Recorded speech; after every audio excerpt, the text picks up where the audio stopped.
Let's begin with the top story this weekend. The tiptoeing is over. The whispers are turning into shouts. President Trump's fitness for office is now the top story in the country. Reporters and some lawmakers are openly talking about the president's mental stability, his health, his competency. Now, partly that is because of this new Michael Wolff book. Wolff claims that White House aides are united in the belief that Trump is incapable of being president. He backs this up several different ways, including by quoting Steve Bannon, saying things like, Trump has lost it, and he's lost his stuff.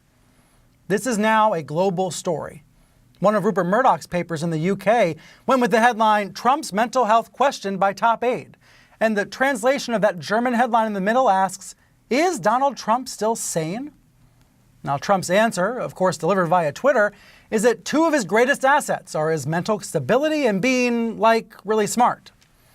I kind of got the sense that Murdoch's New York Post was making fun of him this morning. The headline here says, "Don't worry, America." But many Americans are worried, and journalists need to cover that. Let's be honest here. It's not just the book that is forcing this fitness issue to the forefront. When a president of the United States threatens North Korea by invoking the size of his nuclear button, it is fair to ask about his fitness.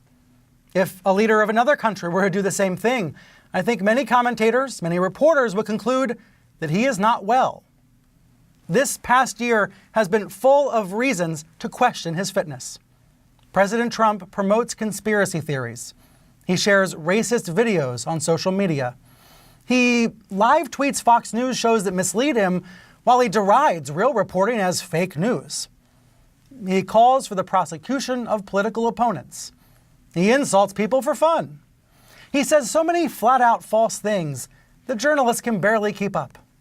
The Washington Post counts nearly 2,000 false or misleading statements since Election Day.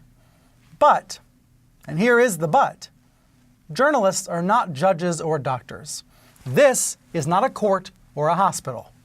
What this moment needs from reporters is more reporting. Not more speculating or guessing or rumor mongering, but more real reporting of what's going on. Today on NBC's Meet the Press, Wolff said this current situation the country's in, this is worse than everybody thought. So do other sources back that up? Wolff also says Bannon dished to him because Bannon is, quote, deeply concerned. Are current White House aides deeply concerned too? Can that be proven? Wolff also says Trump doesn't read. How is that affecting Trump's decision-making? The questions go on and on. The public needs the press to further answer these questions. Look, when it comes to the book, some parts of Fire and Fury have already been backed up, already been corroborated.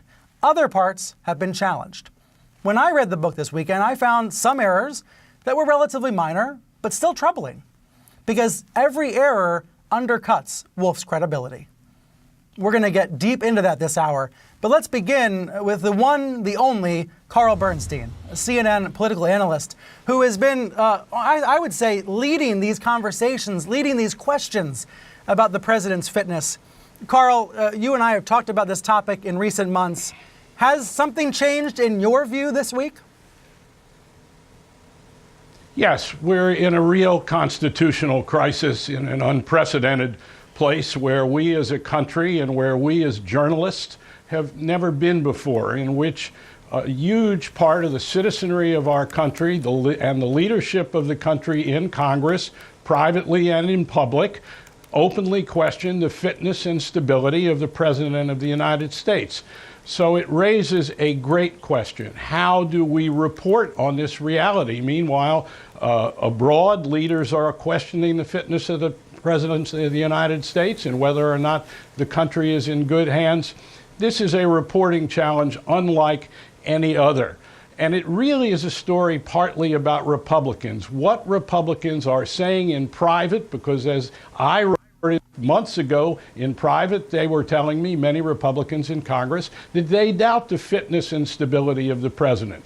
But we as journalists need to go and especially I would say this is a challenge for Fox News, which has some great reporters. I'm not talking about Hannity and the commentators and the anchor people, but this is a great challenge for Fox News because they have a kind of credibility with Republicans in Congress that perhaps other news organizations don't have. And their reporters need to go and see every Republican in the House and the Senate and talk on background about what each and every member believes about the president's stability and fitness, because the story of Russia and the story of the president's stability and possible criminality are all one story. And we have got huge reporting to do, and put our heads down, all of us, and do it.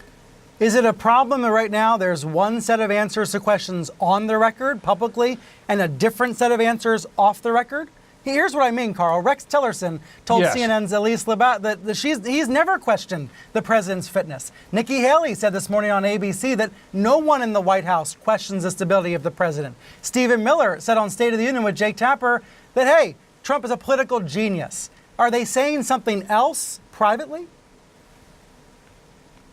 First of all, Trump could be a political genius, and none of that is necessarily inconsistent with him being unstable or unfit for office.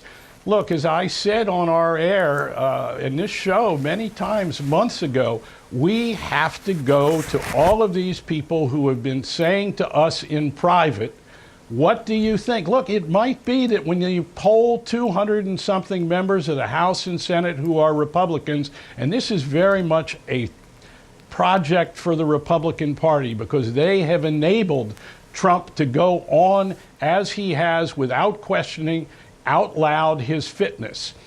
We have to do it perhaps, quote, on background, but we need to do polling ourselves. Fox News has to do it. Again, I come back to Fox time and again, because this is a chance to show that they can be fair and balanced, that they are capable of being a real reporting organization. Let them send 20 reporters to talk to every Republican senator, every Republican congressman, and come back and tell us what these people are saying in private, on background. It may be that in truth, those Republicans believe he's fit. So far, from what I'm hearing, I don't think they do believe, most of them, that he's fit. But it's time to see if they are willing to put the national interest, the common good, above parochial partisan interest, if indeed they believe this president is not fit or have grave questions, as I believe they have been saying to me, certainly, about whether he is stable, unfit, etc. And also military leaders, intelligence community leaders, and people in the White House, as Michael Wolff has reported, have been telling us for months and months they believe he is unstable. That includes some of the people very close to the President of the United States. This is a story unlike any we've ever had.